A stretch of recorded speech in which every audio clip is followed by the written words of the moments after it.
Ketua Umum Partai Demokrat beserta para Ketua Umum Partai Koalisi Indonesia Maju. Anies Presiden, Anies Presiden, Anies Presiden, Anies Presiden. Hadirin sekalian, mari kita sambut Presiden Republik Indonesia ke-6 yang juga Ketua Majelis Tinggi Partai Demokrat, Bapak Profesor Dr. Haji Susilo Bambang Yudhoyono.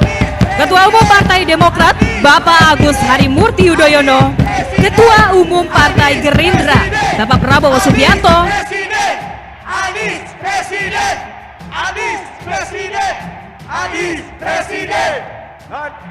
Kita dari awal disampaikan menghormati, dan ini adalah sebuah demokrasi di mana partai, pimpinan partai dan masyarakat memiliki hak yang sama untuk menentukan pilihannya dan menentukan arah di dalam pilpres dan pemilu ini. Jadi kami menghormati, kami menghargai, dan koalisi perubahan solid akan terus menyongsong 14 Februari. Cuman ketika berbeda pilihan kan menjadi sebuah hal yang wajar ketika kita mengungkapkan dasar perbedaannya, ya, dasar pilihannya. Dan yang sudah diputuskan oleh Partai Demokrat untuk keluar dari koalisi Anies Baswedan ini menjadi sebuah langkah blunder dahsyat. Dahsyat sekali. Bagaimana tidak? Saya kira mayoritas pendukung Demokrat sudah jatuh hatinya ke Anies Baswedan.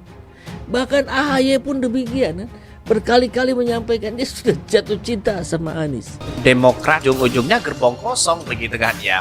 Dan hari ini terbukti. Artinya apa? Artinya selama ini sudah mulai kebingungan mereka begitu kan ya. Tapi tentu yang menjadi memukau begitu kan ya dari kader-kader Demokrat yaitu Anies Caimin. Mantap, solid, insya Allah optimis ya menang di 2024 begitu ya. Ini lihat saja begitu kan di hashtag semua begitu kan Caimin. Mantap, mantap, mantap. Lanjutkan, mantap. Alhamdulillah, semoga amanah. Amin ya. Selalu di mana-mana katanya amin. Ya, kita lihat datanya, katanya ya 42% pendukung Demokrat pilih Anies Baswedan. Ya, seperti biasa ya, kalau bentuknya survei tentu mesti kita pertanyakan. Tapi oke lah ya, kita ambil angka segini aja dulu. 42%. Jangan-jangan 42% itu bukan dari berapa ya?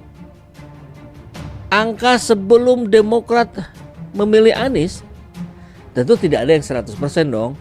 Ya. Sama lah, semua partai itu kalau dicek tidak ada yang 100% sesuai dengan pilihan partainya.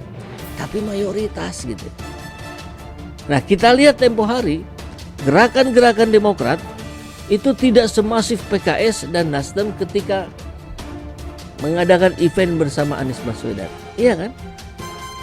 Tidak jor-joran seperti yang lain. Jadi mungkin saja tempo hari dukungan Demokrat ke Anies juga tidak 100%. Nah, anggaplah misalkan berapa? 80%. Nah, 80% ke Anies, 20% ke yang lain. Nah, sekarang dengan 42% masih di Anies, maka tentu ini menjadi sebuah catatan penting bahwa pada dasarnya meskipun Demokrat tidak jor-joran memperkenalkan Anies kemana-mana, memang pada dasarnya mayoritas Demokrat gerbongnya memilih Anies Rashid Baswedan.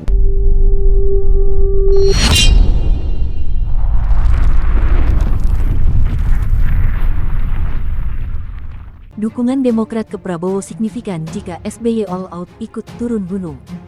Ketua Majelis Tinggi Partai Demokrat Susilo Bambang Yudhoyono, SBY, dan Ketua Umum Partai Demokrat Agus Harimurti Yudhoyono, AHY, menyambangi kediaman Prabowo Subianto untuk menyampaikan sikap dukungannya kepada Menteri Pertahanan, Menhan.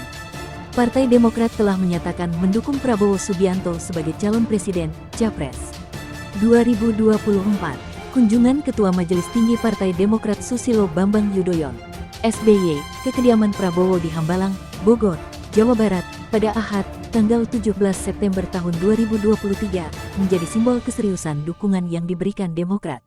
Pendiri Lingkaran Survei Indonesia, LSI, Denny Ja menilai kehadiran Partai Demokrat di Koalisi Indonesia Maju dapat memberikan efek elektoral bagi Prabowo Subianto. Syaratnya, SBY banyak membantu dalam Pilpres 2024. Peran Demokrat untuk Prabowo yaitu dapat memberi efek elektoral jika SBY all out dan turun gunung, memenangkan Prabowo, kata Denny dalam keterangan yang diterima di Jakarta, Senin, tanggal 19 September tahun 2023. Denny mencontohkan saat Pilpres 2004, SBY menang telak dengan selisih 20% di atas saingan terdekatnya di putaran kedua. Bahkan, di Pilpres 2009, SBY menang lebih 30% di atas saingan terdekatnya, sehingga Pilpres 2009 berlangsung 1 put. Kemudian, lanjutnya, jika SBY all out, maka akan banyak sekali para pendukung lama Presiden ke-6 itu ikut memberikan sokongan. Menurut Denny, SBY bisa mengajak kembali komunitas lamanya untuk mendukung Prabowo. Demokrat juga dapat diberikan tugas khusus fokus di Jawa Timur, karena itulah wilayah battleground yang menentukan menang dan kalah seorang capres, kata Denny Ja. Denny mengatakan apabila bakal capres Ganjar Pranowo melawan Prabowo Subianto di putaran kedua Pilpres 2024, maka masing-masing kandidat memiliki keunggulan. Prabowo unggul di Jawa Barat dan Ganjar unggul di Jawa Tengah, sehingga Jawa Timur menjadi pertaruhan. Oleh karena itu, siapapun yang unggul di Jawa Timur akan besar kemungkinan unggul di keseluruhan pertarungan calon presiden. SBY lahir di Pacitan, Jawa Timur. Dia mendirikan museumnya di sana, dibandingkan wilayah lain, Jawa Timur. Jika SBY mengerahkan kemampuan politiknya habis-habisan, kata Denny, maka bisa banyak membantu Prabowo memenangi Pilpres 2024 karena SBY memiliki pengalaman dan rekam jejak menang 2 Pilpres di tahun 2004 dan 2009. Denny mencontohkan saat Pilpres 2004, SBY menang telak dengan selisih 20% di atas saingan terdekatnya di putaran kedua. Bahkan, di Pilpres 2009, SBY menang lebih 30% di atas saingan terdekatnya, sehingga Pilpres 2009 berlangsung 1 put. Kemudian, lanjutnya, jika SBY all out, maka akan banyak sekali para pendukung lama Presiden ke-6 itu ikut memberikan sokongan. Menurut Denny, SBY bisa mengajak kembali komunitas lamanya untuk mendukung Prabowo. Demokrat juga dapat diberikan tugas khusus fokus di Jawa Timur, karena itulah wilayah battleground yang menentukan menang dan kalah seorang capres, kata Denny Ja. Denny mengatakan apabila bakal capres Ganjar Pranowo melawan Prabowo Subianto di putaran kedua Pilpres 2024, maka masing-masing kandidat memiliki keunggulan. Prabowo unggul di Jawa Barat dan Ganjar unggul di Jawa Tengah, sehingga Jawa Timur menjadi pertaruhan. Oleh karena itu, siapapun yang unggul di Jawa Timur akan besar kemungkinan unggul di keseluruhan pertarungan calon presiden. SBY lahir di Pacitan, Jawa Timur. Dia mendirikan museumnya di sana, dibandingkan wilayah lain, Jawa Timur. Jika SBY mengerahkan kemampuan politiknya habis-habisan, kata Denny, maka bisa banyak membantu Prabowo memenangi Pilpres 2024 karena SBY memiliki pengalaman dan rekam jejak menang 2 Pilpres di tahun 2004 dan 2009.